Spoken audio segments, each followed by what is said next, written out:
We shall not cease from exploration, and the end of all our exploring will be to arrive where we started and know the place for the first time. Through the unknown remembered gate,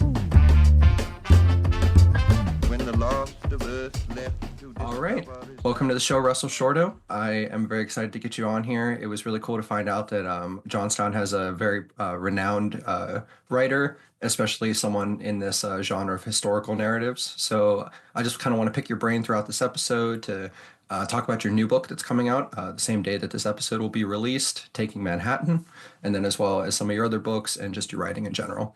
So starting off, I haven't gotten the chance to actually read any of your books, but I was reading through summaries and like watching some of your interviews.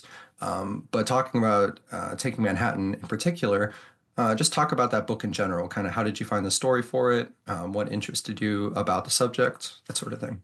Well, it comes out of I wrote a book called The Island at the Center of the World, which is about Manhattan, the founding of Manhattan, of New York before it was New York by the Dutch. They founded the city of New Amsterdam in the 1620s, and it was a Dutch city for 40 years, and then the English took it over. So that earlier book was all about that Dutch route, and it argued that New York became New York because it had this Dutch foundation. The Dutch brought relative tolerance. They invented the building blocks of capitalism, and they had this pluralistic society at a time that when that was very unusual. And if you put those things together and you think about it, that's kind of a recipe for New York City. So that was what that book was about. And I based that on this massive translation project that started in the 1970s at the New York State Library, translating the 12,000 pages of records of the Dutch colony. And then in recent years, I realized that translation work had reached the more recent, the latter stages. So the latter years of the Dutch colony. And I realized, oh, now we get to see what New Amsterdam was like right as the English were about to take over. And it was this thriving place. So we get a sense we now have this fuller sense of what the Dutch had built, that it was this, free trading port, that it was this tiny little kind of Wild West town, but it sent ships out to the Caribbean, to Europe, to West Africa, because they developed a slave trade, and the English wanted it. So then, I realized, okay, maybe it's time for a sequel. That is a book that focuses on the moment of the takeover, but it was really this kind of a standoff with the English ships in the harbor pointing their guns at the city, and then the Dutch in their fort at the tip of Manhattan Island, pointing their guns at the English ships, and they were about to fight because they were big rivals in Europe. But instead of fighting, something else happened, and that's what Taking Manhattan is about. So what was that event that happened? Was it that the English took over the island and then made it into Manhattan from New Amsterdam? Well, it was how they did it, and it was not. It ended up not being a military takeover. And the reason is what the book does is it backs up and looks at who were these Dutch and who were these English.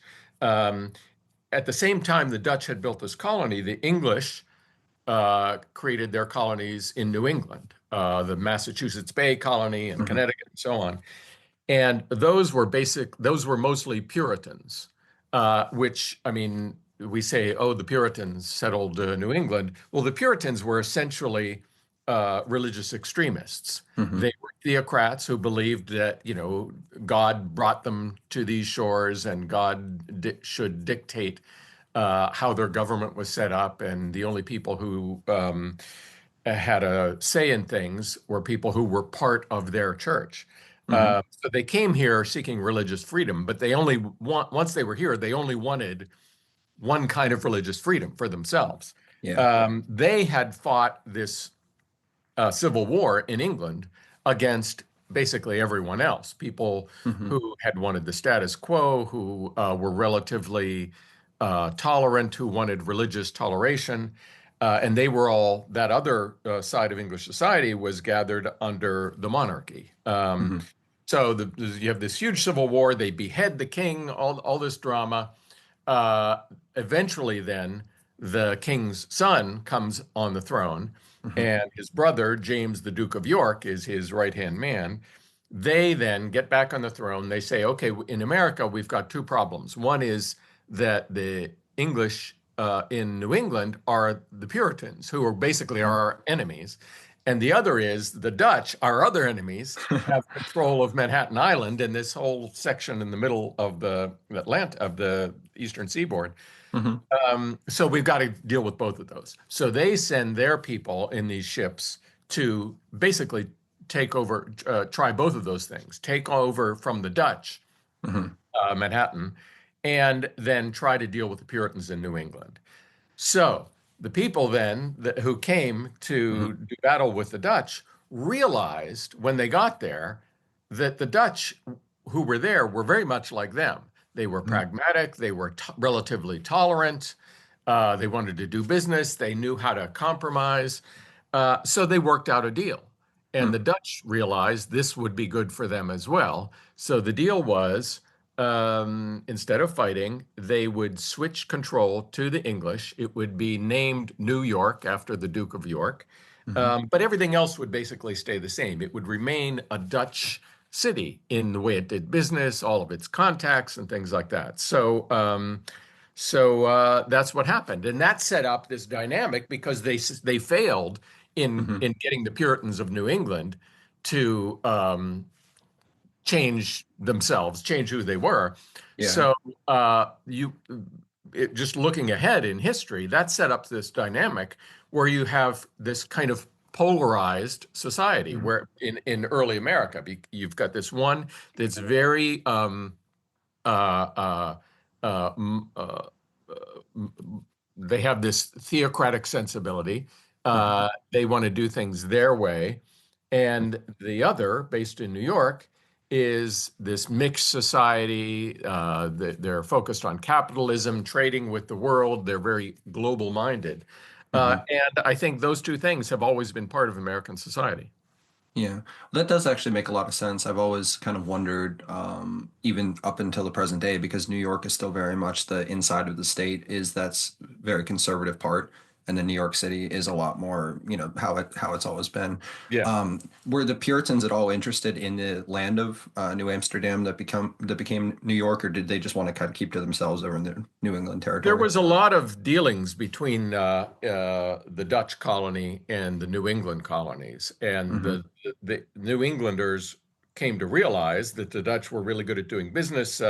They had very low tariffs, and so they started sending products that they wanted to ship to England. They would send them to New York, to what was then New Amsterdam, Hmm. and because the Dutch could do it cheaper, they knew how to work the angles, and so there were a lot of ways in which they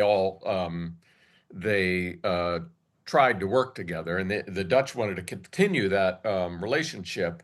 But then once the New Englanders got word that England was going to take over, they kind of pulled Hmm. back. I see. All right, so that's really interesting actually. That explains kind of a lot of loose ends that I had like knowledge-wise of that area. But kind of moving on to your other books, just being limited on Mhm. time. This episode will be released the same day that Taking Manhattan is out. So is that available everywhere for people? Just Yeah, hope so. physically, digitally? Okay, Yep. good. All right, so anyone listening, check out the book and hopefully get your copy of it. I definitely am going to. I was looking through your books and just was extremely interested in all of these. I think that they all are these great little nuggets of life that are building kind of on top of each other. And just limited time, we won't be able to talk about all of them, but I do kind of want to at least hit a couple. So I saw you wrote a book about Descartes. What was the process behind that story? Like what interested you to the Descartes' bones? Just before we get on to that, I'm just looking at Hmm. my schedule while we're talking. April 23rd, I think, I'll be in Johnstown at the Johnstown Area Heritage Association talking about Oh, Descartes. perfect. Okay, Descartes. Interesting you picked that one. That was in a way, kind of my favorite of my books, but it's also the least selling of my books. Yeah. Yeah, You it know, kind of seemed like that kind of black sheep out of all the other ones. Like it was very because different. yeah, I guess you know, writing a book about a 17th century philosopher, but not just that, but the bones of a 17th century. Yeah. I mean, it's not, it doesn't say Steven Spielberg or something, right? Yeah. But yeah, I was a philosophy student, and I've always been really interested in looking at history from the lens of philosophy and how people thought at the time. And Descartes is the French philosopher is considered the father of modern philosophy, who began this shift away from grounding everything on the Bible and Mhm. what the ancient writers said to saying to basing it on what he said was the human mind and its quote good sense. So meaning on reason, the ability to reason. So from that comes let's focus on science, let's focus on experimentation. Um, so I was interested in him and his life. And by the way, he one way he connects with my other work is that he spent his formative period in Amsterdam in Oh, the okay. because Yeah. it was the center of it was like the open city of Europe. Hmm. It was the center place of relative freedom of thought. Um, but years ago I was looking at I think a footnote in a biography of Descartes, and uh, he died in Sweden, and then it's this footnote said something about, just in passing about how after he died, years later, they dug him up the bones up in order to transport them to Paris to Hmm. bury him there because he was French. But then people began to take pieces of him. Oh, that's And interesting. I was like, wait a second, what's up with that? So I started looking into it, and it was his skull people took because they thought he was like the by then they thought, okay, he's like the one who set us in motion, thinking about the Hmm. mind and science and reason. And so it got passed from hand to hand. By it was owned by various people who were like early scientists, Hmm. biologists and things like that, who treated it like, they would put it on their shelf, and Yeah. that's the skull of Descartes. But other bones were taken because he was all in the 17th century. People thought that if you were doing this investigation into the Hmm. heart of nature and reality, well, that was kind of a spiritual undertaking. So Hmm. people took other bones of his the way they would take like religious relics of saints, Yeah. so I thought it was really interesting. He's sort of blamed for the split between Hmm. reason and spirit, and it was like, wow, his very body, his remains embodied that split. His Hmm. head went one way, the body went a different.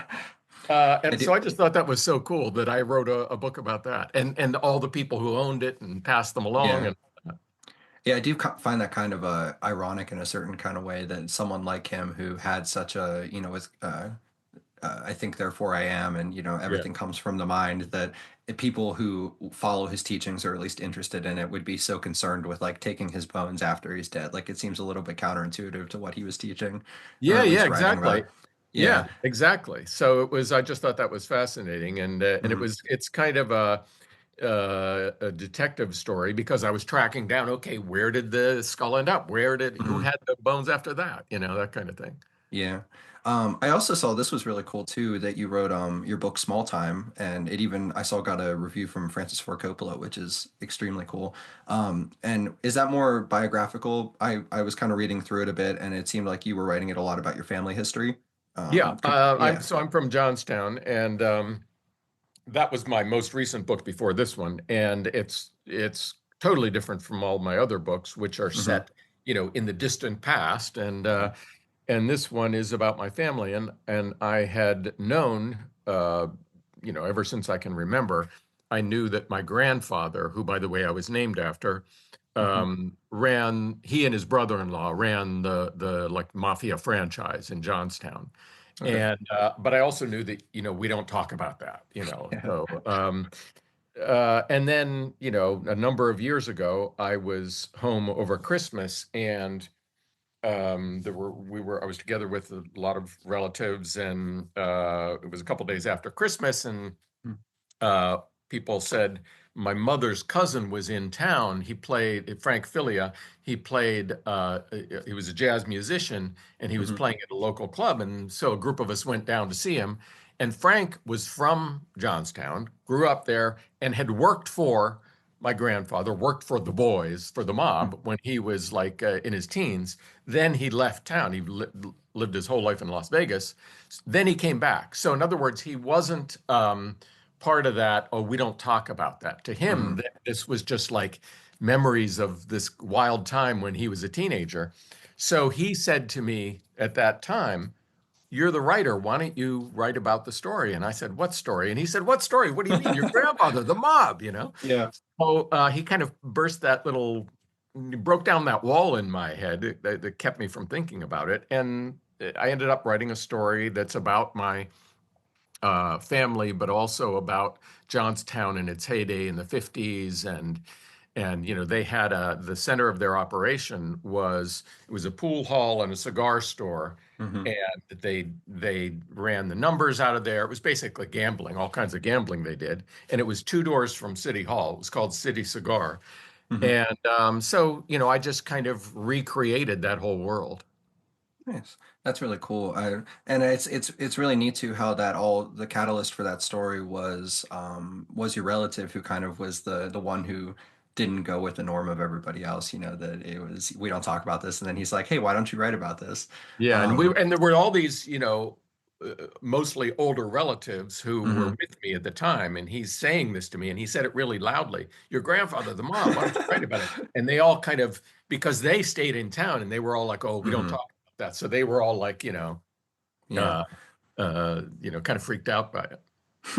So it seems like then that writing has always been, if your family member is going to call you out to like write a book about it, that this has always been sort of your calling, like from the earliest stages, I would assume. I mean, you said that you at least was it majored or minored in philosophy in college, you mentioned earlier. Yeah, I majored in philosophy. I didn't. I took one or two writing courses, but then I kind of decided you don't really learn how to write by taking courses. You Yeah. learn how to write by doing things and being Hmm. out in the world and all that. So that was kind of my approach.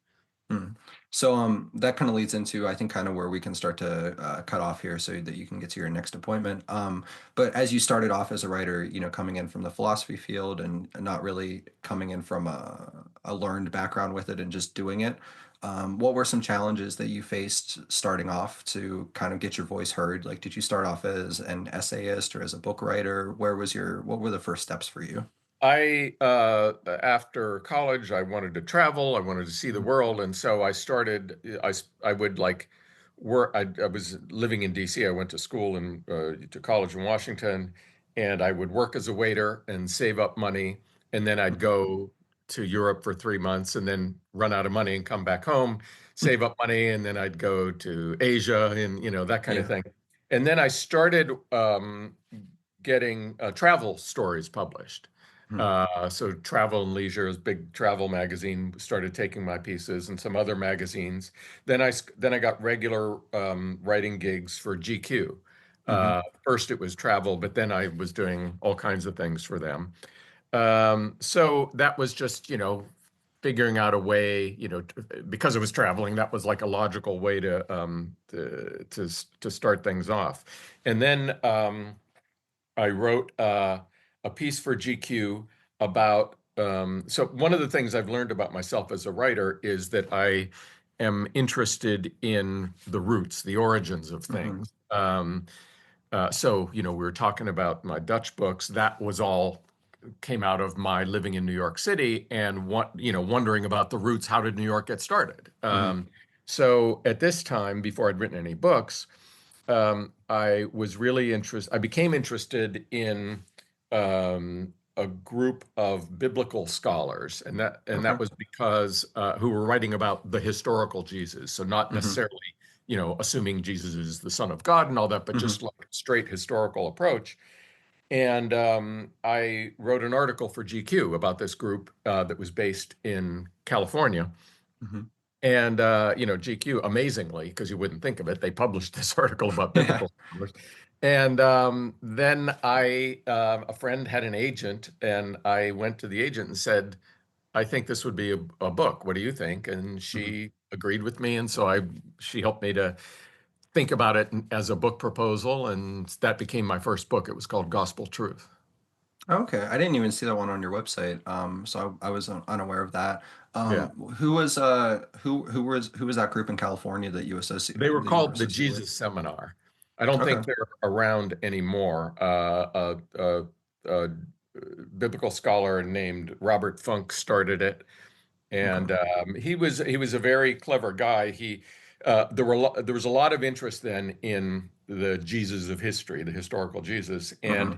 he gathered these scholars together, and they wanted to get attention, like media attention, and they succeeded. They got me writing Hmm. about them. And so they had this method for determining for each of the things that in the New Testament, like did Hmm. Jesus really perform miracles? Did Jesus really walk on water? So they would debate this, and these were Hmm. people, very learned people, and then they each had to vote on each thing. So Oh, they would okay. vote, and then based on the vote, they would determine yes, for example, Jesus did perform healing miracles because that was a Hmm. thing in the ancient world that, if you believed in, I mean, it has to do with the power of the mind. If you Yeah. were blind and believed in it, that this person could give you power, then, it might cure your blindness. But they did not agree that Jesus walked on water, for example. Hmm. So that was a kind of a gimmick that got a certain amount of media attention, and that's how I came to know them. Interesting. Um, cool.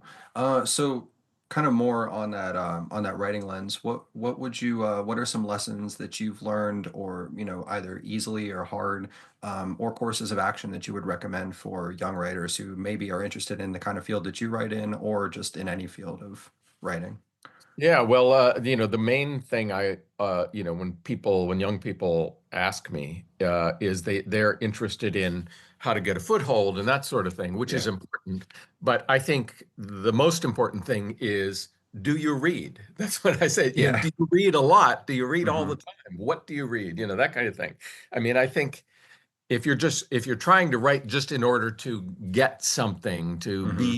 to have a name or whatever, you're kind of going about it the wrong way. You have to be yourself consumed by the culture of words, and Hmm. whether it's books or strictly online, whatever it is. What do you read, and is that like do you have a steady diet? And then what kind of things do you read? And it's harder and easier now than it was. Harder because there are so many voices. But it's easier because you can do it yourself. You Hmm. can just launch a website, launch a blog, whatever. Then the challenge, though, is to get people to start paying attention to it. So, uh, and the way to do that, I think, is to develop a distinct sensibility, a distinct voice. Hmm. And you have to start that by reading and being completely enveloped in your, I think people approach writing often different from, for example, sculpture or something. I mean, Hmm. you kind of assume that if you're going to be a sculptor, you should really study for a long time, and because it's not necessarily natural. But Yeah. writing, well, we all have command of words, so anybody can write, right? I think you do have to develop a command with words, and you do that by reading and writing a lot. Yeah. Well, and it's just like speaking too. I mean, we can all speak, but there's specific people who we would call like these are great orators, because Yeah, they yeah, have that artistic command of the thing that they're doing. And I mean, just yeah. like a Most people sculptor. should shut up. Yeah. Yeah, definitely. I agree with that. I mean, because especially, and I think that is something that, to the point of how, you know, the internet especially has really changed the landscape of writing. I mean, there's great services now like Substack where anybody can sign up for it. Sure. And if people like you, I mean, you can make a living off of that just by doing Substack. But also, I think a good thing with that is you can develop your voice for as long as you need to, Hmm. because you can just post it. And if, people find it, they find it. If people don't find it, they don't find it. Yeah, And yeah. yeah. Substack is exactly, yeah, yeah. You could just focus on that as a medium, as a way to, develop and progress. Mhm. So finishing off, I think I always kind of ask a form of this question at the end of all of my interviews. But as you've lived through all these different experiences, starting off in Johnstown and then moving out and exploring the world through your early 20s and become studying philosophy and then becoming an author and becoming a writer, how has your work, your writing work, your study work, your travel, how has that changed you and kind of made you find out who you were always, becoming while you were doing all of those things? Yeah, yeah, that's a really good question, and I think you kind of answered it. The doing of all that. I mean, I just, when I was in my early 20s, I wanted to do these things. I wanted to. Uh, I lived in Japan. I wanted to live in Japan for a while. Hmm. You know, I was really interested in France, and I traveled all over France. And you do that because it's the art of becoming who you are is you're a unique individual, but at the same time you're connected to your individuality is Hmm. part of your individuality has to do with its connection to other things. Hmm. So in seeing new places and meeting different kinds of people, you are figuring out who you are. And I think that is also very important for a writer, figuring out your place in the world is done by gathering more and more experiences. You don't Hmm. have to do it that way. I mean, Emily Dickinson apparently never left her hometown and wrote these really tense, nervy poems, and that's one way to do it. But the way I chose was to go out and I think if you do that with the right frame of mind, you are eventually finding out more of who you are. Well, thank you, Russell, for coming onto this podcast. I won't keep you too long, but for the listeners, again, Russell's book, Taking Manhattan, will be coming out March 4th, correct? Yeah. Yep, and that'll be the day that this episode comes out. So I'll leave links for it in the description of the episode, and I would highly recommend you all to check it out. I mean, I had a great time just doing the basic research for this, so I really am excited to delve more into it. But thank you again, Russell, for coming on this All right. podcast Thanks today. a lot, Caleb. Yeah. Take care.